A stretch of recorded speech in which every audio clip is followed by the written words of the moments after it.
Sir, अपने देश में कई तरह के अलग अलग माइंस हैं, तो ये मॉइल माइंस का अपने भारत देश के लिए कितना योगदान रहा है? सर देखिए, अगर हम कुल बात करें तो देश का 50% के लगभग मैग्नीज जो इस्तेमाल होता है वो आयात होता है।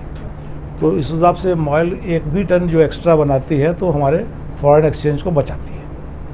और मॉइल में और जो देश में जितना मॉइल की खपत है उसमें लगभग हम 20% से ऊपर ही जो है योगदान हमारा रहता है। और आने वाले समय हमारी योजना ये है कि हम 2030 तक जो प्रोडक्शन हमारा अभी 18 लाख है उसको बढ़ा के 35 लाख कर सकें। क्या आपके उत्पादन की वजह से जो इंपोर्ट हो रहा है वो कम होते जा रहा है? उत्पादन की वजह से कम होगा या नहीं होगा वो बात की बात है, लेकिन अगर आप भारतीय इस्पात नीति को देखेंगे तो अभी हम लोग लगभग 150 मिलियन टन का उत्पादन कर रहे हैं और 2030 से हमको 300 मिलियन टन का उत्पादन करना है। उसके लिए यह निश्चय ही एक बड़ी सार्थक और बड़ी मजबूत पहल होगी कि हम उतना मैग्नीज का उत्पादन अपने देश में कर सकें।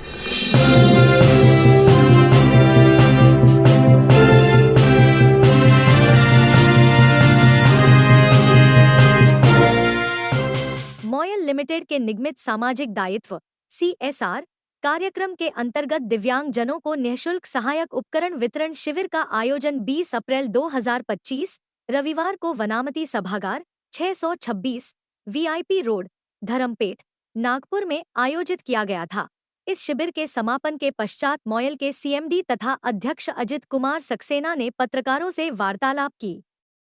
इस समय उन्होंने मॉयल की प्रगति तथा इस कंपनी के द्वारा किए जाने वाले सामाजिक उपक्रम तथा जन कल्याण कार्यक्रमों की जानकारी दी।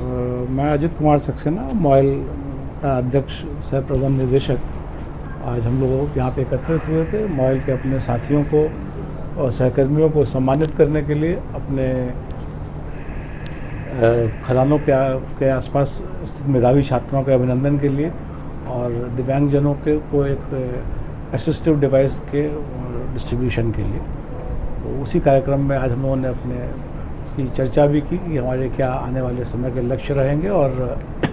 क्या हमने कैसे इन उपलब्धियों को हासिल किया, कैसे सभी स्तर पर सभी लोग जुड़े, वो चाहे हमारी कंपनी के अलग अलग स्तर के अधिकारी और सहकर्मी हों या हमारे सामाजिक परिवेश के चारों ओर के लोग, सभी ने एक अच्छा योगदान दिया। इस वजह से हम पिछले 2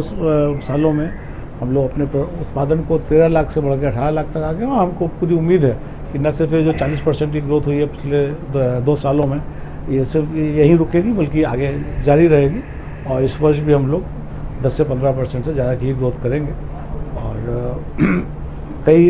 अलग अलग योजनाएं हम लोगों ने बना के उनको कारगर किया है और उससे उत्पादन सुरक्षा उसी स्तर पर सीमित नहीं थी बल्कि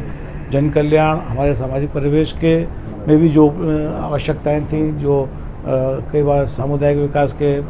लिए एक हॉल बनाना या विद्यालयों में अपनी पहुंच को विद्यालयों में पहुंचकर अपनी उनकी समस्याओं को जानना उन्होंने किया है। जो हम लोग करीब 2000 छात्र जो हैं हम लोग से संबंधित विद्यालयों में पढ़ते हैं, वहाँ पर उपस्थिति दर्ज कराई है और इसमें सार्थक रहे हमारी ये पहल, हम लोग की जो संगठन के रूप में पहल जो है सार्थक। अलग अलग योजनाएं हैं, जैसे हम लोगों ने कुछ बच्चों को पढ़ने के लिए भेजा वहाँ पे अपोलो में नर्सिंग के लिए और इन विद्यालयों में पढ़ाई होती है। कुछ गाँव को हमने गोद लिया है जहाँ पे कि अलग एकीकृत तरीके की कृषि के लिए कुछ लोगों को प्रशिक्षण दिया है और भी मतलब उसी के साथ ही हम लोगों ने बीज के लिए, उसी के साथ ही हम लोगों ने artificial insemination of better kind of का उसके लिए भी अलग अलग दिशाओं में काम किए हैं, अलग अलग संबंधित संस्थाओं से जुड़कर। तो विद्यालय या ये एक बहुत छोटी चीज़ है, टोटल सामाजिक दायित्व जो है उसमें हम लोग कुछ